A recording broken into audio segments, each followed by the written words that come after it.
Hey guys, welcome back to my channel. It's Africa Month, so you know what time it is. This Africa Month, we're doing things a little bit differently, and we're going to be celebrating the talent that Zimbabwe has in the fashion industry. In this series, we will be highlighting some fashion designers who are making bold strides in the fashion industry. And of course, we're starting off with RISO Jeradi. RISO Jeradi is a made-to-measure luxury brand based right here in Harare. Join me as I speak to Chantal Jeradi, the founder and owner of the brand, as we delve into the story of the brand, how things are going, and the future of the brand. Stay tuned and remember to comment, like, and subscribe.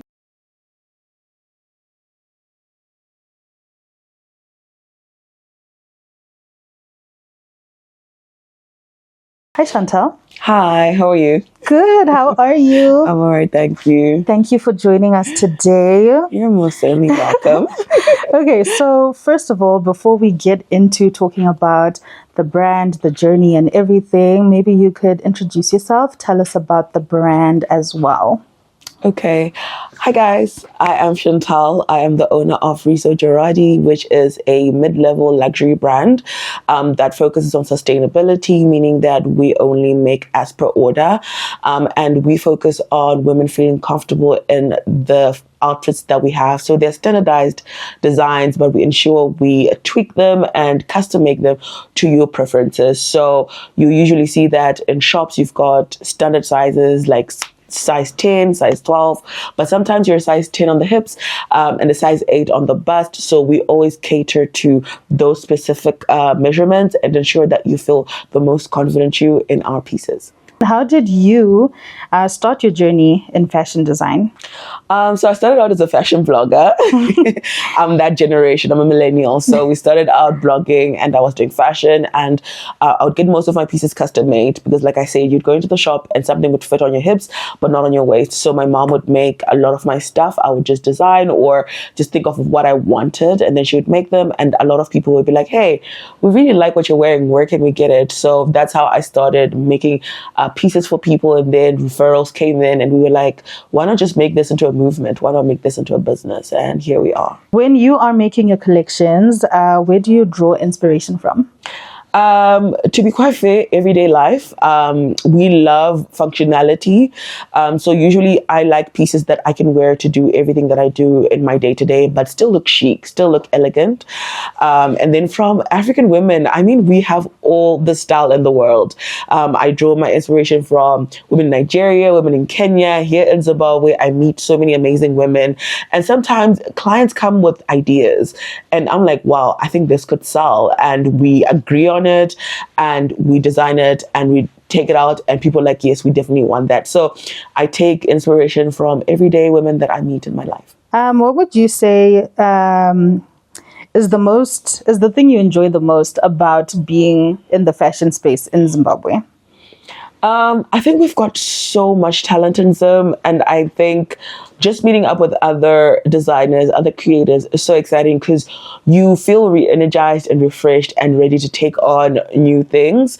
But I think what I love most about being in the fashion industry is the fact that you can change somebody's mood, somebody's esteem by them just feeling good. So I think if you feel good, you look good, and making women look good and knowing that I'm adding just a tiny bit to their confidence and their surety of themselves, I think it's such an amazing thing. What would you say is the biggest challenge that you face as a designer, and how have you overcome it, or how are you trying to overcome it? I think two things. The first thing being funding. Yeah. That's always an issue, I think, in the creative industry. Funding, especially in Zim. But we have been self-funded so far and we've kept it open so far just by the orders that we get.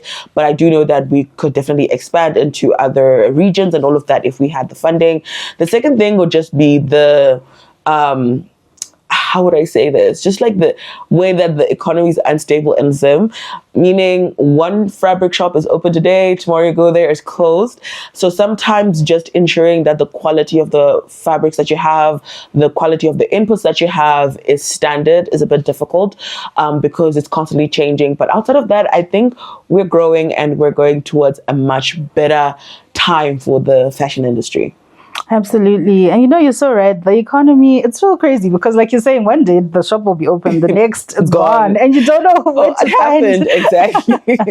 Okay. What would you say is the highlight of your career so far as the founder and owner of RISO JERADI? I think my highlight so far was working with Creative DNA, House of Stone, and the British Council. I think that was really great. It was like a wow moment that, hey, all the work and the movement that we're pushing, people are recognizing it and they want us to do better. They want us to grow. I think that was definitely the highlight of my career. I think the other one was dressing one of my absolute favorites, Precious. She is amazing and she's a powerhouse in Zimbabwe. So I think that those two are definitely top two. Oh, yeah, that's amazing. Congratulations for that. Thank you. Okay, and to wrap up, where do you see RISO JERADI in the next few years? And are there any upcoming projects or collections we should look out for? In the next few years, I'm hoping that we would have gone into other African countries.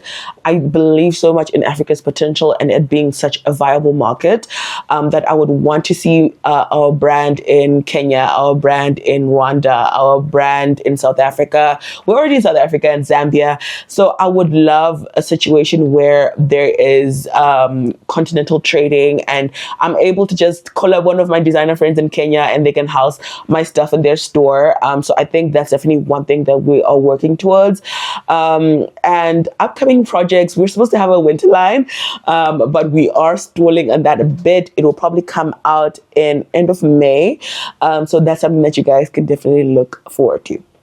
Thank you so much, Chantel. You're most welcome. Okay, guys, that's it from Chantel and I. How inspiring is the story? And of course, how amazing is the process and the products that she has? Of course, I've left a link down below so you can check out their Instagram and make sure you make your orders, okay? So yeah, guys, thanks for tuning in. Have a nice day.